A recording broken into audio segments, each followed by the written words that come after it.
So Simba and I were just looking through Lorcana YouTube the other day where we found this excellent video by GranolaTCG called 5 Tips to Improve Competitively in Lorcana. And we were just, sitting there enjoying the content. What? And then I noticed the view count. I mean, that's more than any of my videos and in a shorter amount of time. Alright, fine. Tips to improve. That's what you want to see? Is this what you want? That can be arranged. In my fit of jealous rage, I searched and scoured through YouTube for every video that claimed to teach you how to improve in Lorcana, and I think I can come up with a few tips of my own that would improve your Lorcana gameplay. So we're gonna turn this into a series, 2 tips per video. Why 2? Cause quest for 2, baby! But we're gonna do it the way we always do it, with details, with examples, with specifics, and most importantly, with text on screen. Because it's this channel. Because I'm a nerd. So without further aplomb, let's get into tip number 1. Paying attention to the information your opponent gives you through their altar and through their inks. Most players know late in the game you kinda look through your opponent's discard pile to see what they've already played, but you can get the same information from the start of the game during the altars and during the inks. And it's especially easy to pay attention and get this information in Lorcana because you're not really doing much on your opponent's turn. So what I like to do is, when it's my opponent's turn, I put my cards down and I just look at what they're doing and try and commit as much of it to memory as possible and think about what it might mean. The most basic information is during their altar, specifically how many cards are they choosing to put back into their deck. This is most relevant when you're playing in matches or in tournaments where you don't know what your opponent is playing. Keep in mind that per Lorcana's comprehensive rules, the player who's going first in the game announces how many cards they are going to alter before the player going second. So if you're the one going second, you get this piece of information first, and if you can have some educated idea as to what you're playing, it might inform your altar. This is especially important in best of 1 tournaments, which unfortunately is what is likely going to be happening in my region. But how can we even glean anything out of the number of cards they alter? Well, applying logical first principles, the more cards your opponent's putting back into their deck during the altar, say 5 cards, 6 cards, or 7 cards, the more likely they're going to be a deck that wants to enact a game plan that requires specific pieces. As opposed to, say for example in current core constructed, a purple steel deck or a ruby amethyst deck, which is a curve deck where they play multiple cards of the same cost at each slot along the curve, so they have a lot of redundancy, so they're less likely to be altering that many cards in their opening hand. Specific to current core constructed, if your opponent throws away all 7, then they're very likely going to be a Sapphire deck that is looking for a Tipo or a Sail. So from there you can narrow it down basically in the current metagame to Sapphire Emerald, Blurple, or Saph Steel. If your opponent throws away 6 cards, then there's still very likely going to be a Sapphire deck that has kept a piece of ramp and is looking for a 4-drop, or maybe they've kept a Develop Your Brain and is still looking for ramp. Alternatively, they could be a Emerald Amethyst Brainiac deck. They could be keeping 6 because they're trying to find their Webby shift line when they're on the draw, or perhaps they drew too many of the different pieces of shift lines, Clarabelle, Prince Philip, and are just dumping them to try and find a more consistent draw. However, it's not exactly the most popular deck, so it's less relevant to consider this. Please do take note that the converse is not true. Just because they threw less than 6 cards, like 5, 4, 3, 2, 1, does not mean that they are not going to be a Sapphire deck or Brainiac. It could be that they drew their close to perfect hand and are keeping those cards. So with additional information as to how they have altered, you're able to make a slightly more educated alter if you're going second, and it could also impact how you ink when you're going first. For example, if you're playing Blurple and you know your opponent's going to be on a Sapphire deck likely, and your opening hand has 2 Rafikis, you may consider inking one of them because you're unlikely going to need both of them early on in the game in order to challenge your opposing characters, because Sapphire decks tend to start off slowly. And this could be especially important in, for example, a Blurple mirror, where I think it's quite common knowledge at this point that trying to play a Rafiki if you don't have Madamim Elephant, or in fact even playing Madamim Elephant, is not that fantastic because you want to be fighting the battle in the skies with the evasives. Next, let's talk about information gained from inking. So your opponent has to ink his cards face up, right? From there, you can get quite a lot of information, obviously. The most obvious one that comes off at the start of the game is you can see what ink color they're playing, or at least one of them, which would therefore inform you as to perhaps the exact deck or what style of deck they're playing. For example, if they ink some kind of amethyst card, say a Cheshire Cat, then you can narrow it down to purple steel. Blurple, and Ruby Amethyst. If they ink something specific, like a Clarabelle 1-drop for example, then you know they're likely going to be Emerald Sapphire or maybe Brainiac. Okay, that was obvious enough. Now let's talk about something a bit more complicated and nuanced. By the cards that they ink, you can have an idea as to the makeup of their hand. And if you're able to glean something from their inks as to what's in their hand, it can be quite actionable information that might change the way that you play. Here are some examples.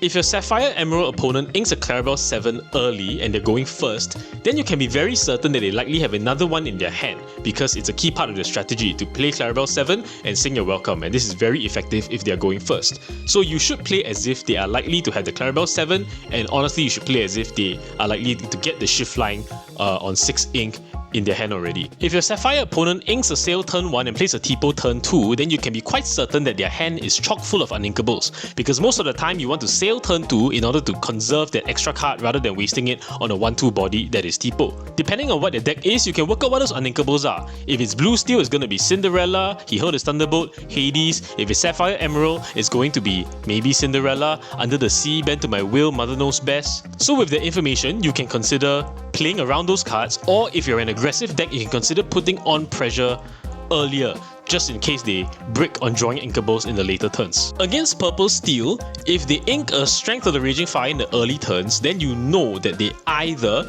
have another in hand, because that's not a card that they're willing to ink away, or their hand is just chock full of uninkables as well. So again, at that point, you can consider putting on as much pressure as possible in the hopes that they brick on their draws. As a general rule, in the developing turns of the game, if your opponent inks a card that is likely to be a decent play next turn that they can play with all their ink, for example, it's turn 4, they're Blurple and they ink an Elsa, then you know that they're likely to have another 5-drop in their hand. It could be another Elsa, or it could be a different 5-drop entirely, like Hades.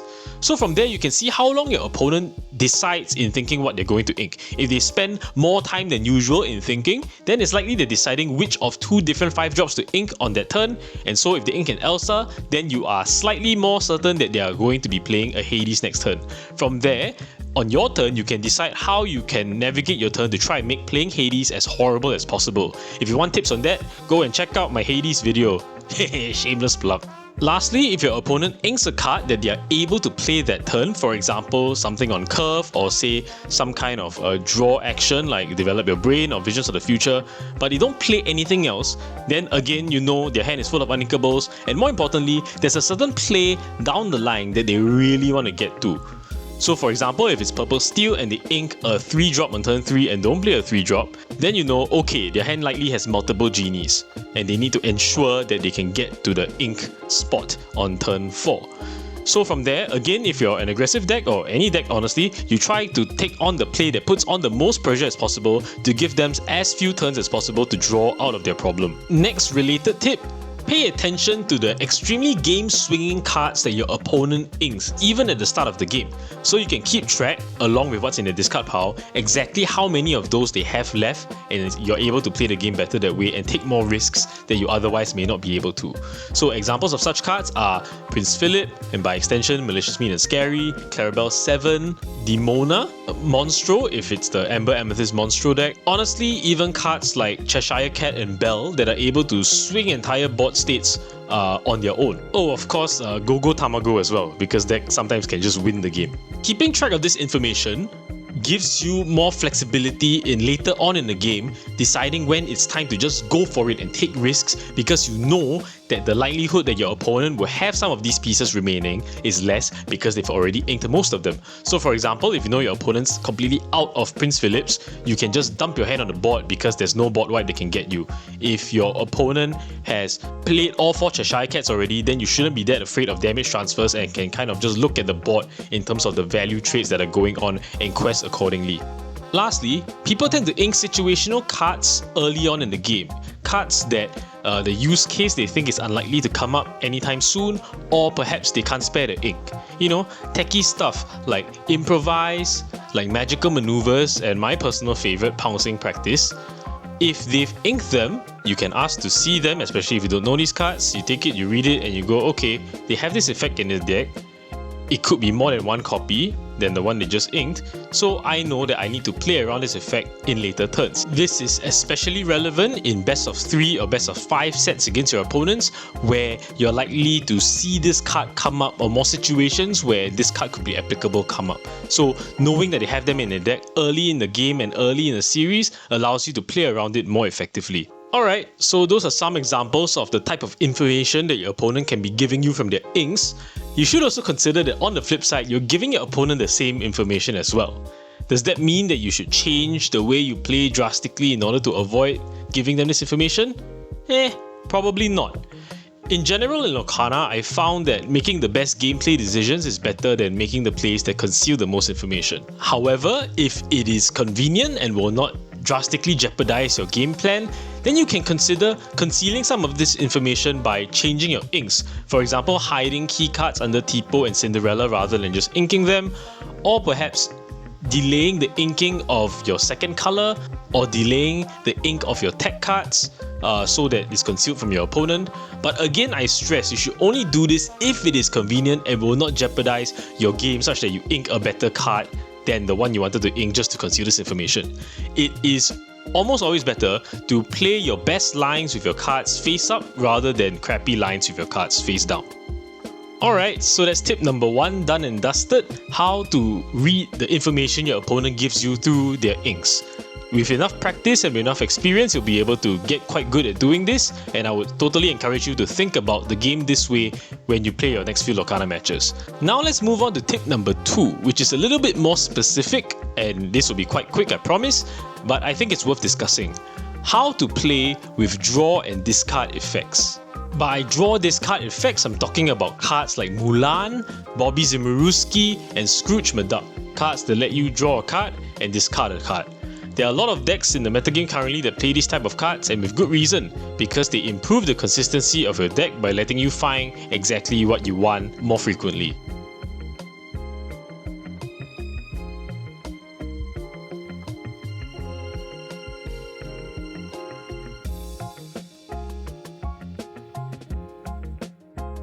The suboptimality being not using the effect when it's optional because we think our hand is already perfect, or maybe because we actually don't have any cards in hand. Well, I'm here to tell you that you should almost always use the effect, like 99% of the time. Why? Because you get a chance to improve your hand. Even if you're changing a 7 out of 10 to a 9 out of 10, your hand's still getting better. But why? What if the top card of my deck is super good and I end up having to discard like a really good card? Well, silly Simba, that's a foolish mentality for multiple reasons. Firstly, for most decks, in an average game of Lorcana, you're going to be inking about 40% of the cards that you draw.